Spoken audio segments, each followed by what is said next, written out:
Ассалаумағалейкум, баршаңызға қайырлы таң. 12-де 23 үйге тапсырыс алып едім, көріп бағалап тамашалап жіберіңіздер.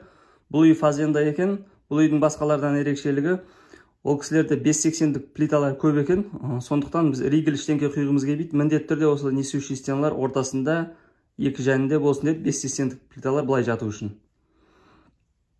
Мына біреу сызықтан солға қарай қожайынның үйі, оңға қарай жұмысшының үйі, және мына оң жақ төменгі бұрышында екеуіне арналған банясы бар. Міндетті түрде кіреберіс бастырманың астында болсын деді. Осы жерде орындықтарда отырамыз деді. Және кіреберіске кухнядан есік болсын деді. Мына бастырманың астымен кіреміз. Мына кухняға бір есік және прихожкаға бір есік. Осы жерде ванна санузел бар. Холға кіреміз. Холдан 1, 2, 3 спальныйға тараймыз. Және мына жақта жұмысшының үйі, кіреберіс, прихожая. Осы жерде санузел мен ваннасы бар. Кухня, студия бірге осы жерде тамақтанады, осы жерде отырады. Содан кейін мына 2 спальный болады.